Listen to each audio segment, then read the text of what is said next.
I go down low past jam. Even basket mouth, it fail wayek.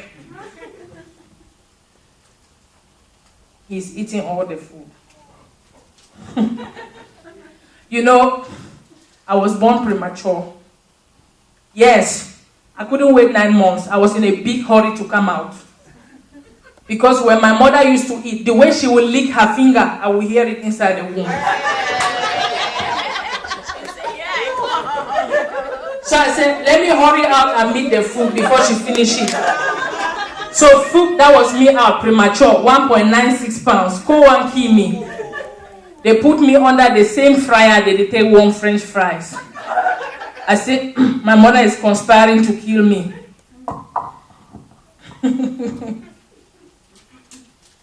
You know how in church they encourage you to communicate with God, right? Communicate with God. Talk to God. Talk to Him. Tell Him your problem. Voice your concerns. Yeah. He will answer you at the right time. In 20 years. Well, this woman took her problem to God. She said, God, you are the one who said, seek and you shall find. Knock and it shall be open. Then you gave me a door. So how come when they knock the door and I open, they go back and call me a prostitute? Eh, God, did you set me up or are they just ignorant?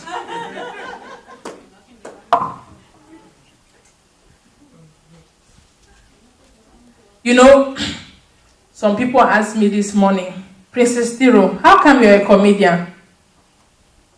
Not very usual, but it's a good question. And I have a perfectly logical answer for you. I was raised by parents of the old school. My father is from the generation of standard. You know those days when school levels were standard 1, standard 2, standard 3, standard 4, and so on. And standard 6, the highest level, is equivalent to a bachelor's degree today. Yes, I was in upper seat, 12th grade here. I was in upper seat and I did not know the meaning of the word credentials. But my father used that word. And he only went up to standard 4. He also used expressions like, stop behaving like a cow at the door. I don't know how a cow at the door behaves, so please don't ask me.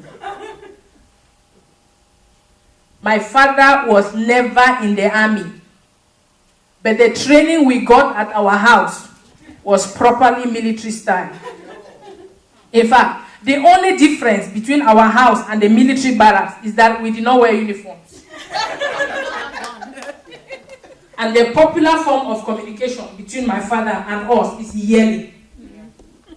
Margaret, are my clothes ready? That is to my mother. So imagine how it gets when it reaches my end. My father was like this tall green giant that walked around the yard all day long, wearing this stern face. And the face got even sterner around when he receives his pension money. It was like a strategy for keeping us from asking him for money. My father, from his looks to his action, there was nothing civil there. My father did not have beards or mustache. He had whiskers. And when I looked at him, I asked myself, what did my mother see in this man?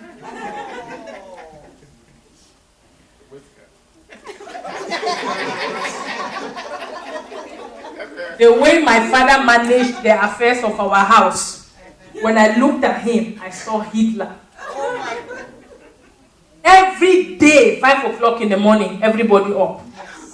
5 a.m. every day, he wakes everybody up for morning prayers. And I wondered which God we were praying to, because it certainly wasn't Jesus.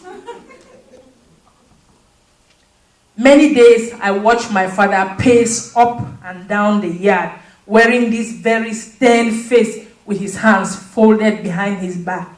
up, down, up, down. And I feel like saying to him, Papa, you don't like the day. Why did you wake up?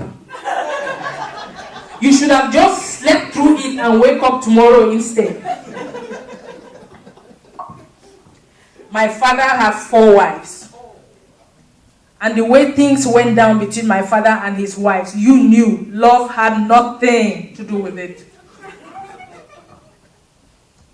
He will not pay our school fees. We were kicked in and out of school like the ball in a soccer game. Then we will come home. Papa, we've been driven from school because we did not pay our school fees. Okay. Join your mother on the farm. You do not need fees there. That is what he will say. And don't even come up to him with something like, Papa, teacher said if I do not pay my school fee by February 10th, he will send me home. That doesn't even scare him. And you know what the funny part is? He will not say nothing.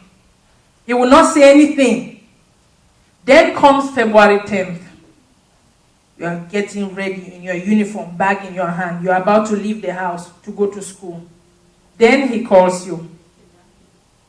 Ambit, be like, Papa, did you say the teacher said if you do not pay your school fees by February 10th, you will be sent home? Be like, yes, Papa. And where are you going? Have you paid the fees?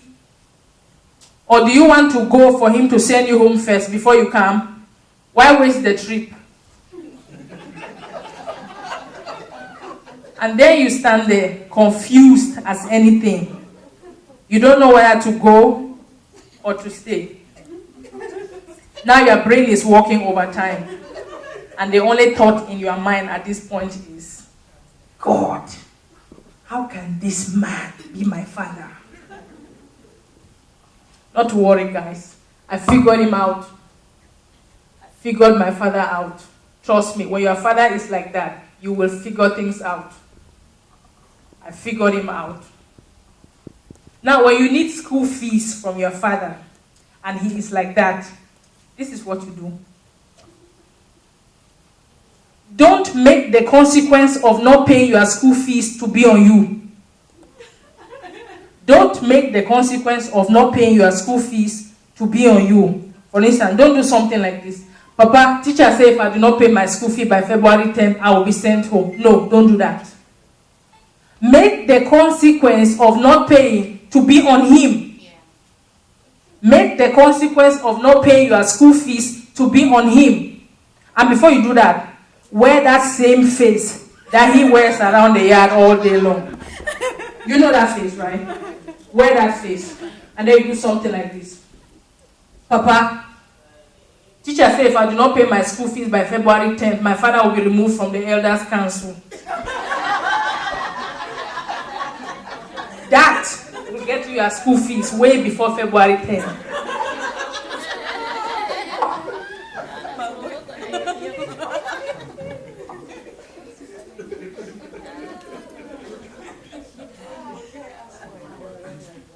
You know, I'm not religious, but I ain't messing with the Catholic Church. The Catholic Church. Everything about the Catholic Church is unusual. They had me kneeling down, and I didn't even do anything. In school, the only time they had me kneeling down is when I did something wrong. I didn't even do anything wrong, and those people had me kneeling down. And you see, those Catholic priests and fathers, they don't get married, but they are conducting wedding ceremonies.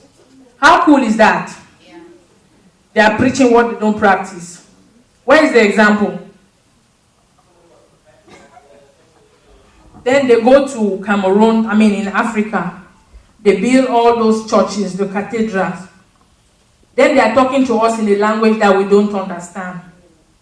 They are talking to us in Latin. How many of you here understand Latin?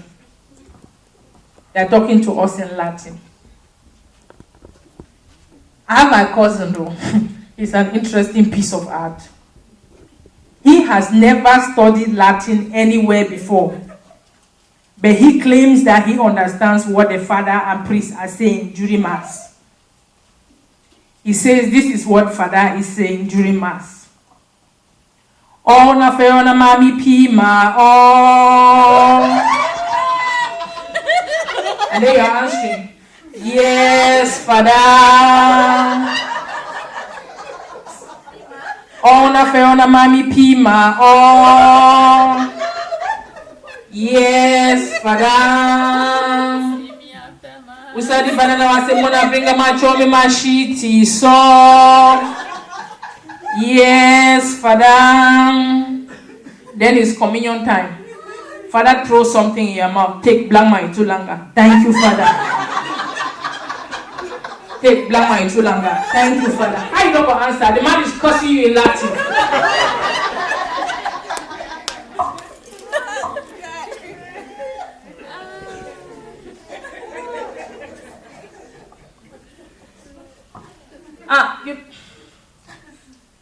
There are a few things about society that bother my mind.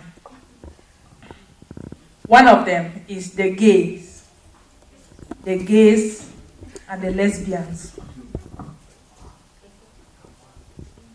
What makes these people feel that it is important for us to know their orientation? Why do they feel that they have to go on national TV and use up valuable airtime just to tell us that their ass is gay? Who cares whether they are gay or hermaphrodite? The society has more pressing issues to address than worry about somebody being straight or bent. How many straight people do you see going out on the radio and TV to advertise?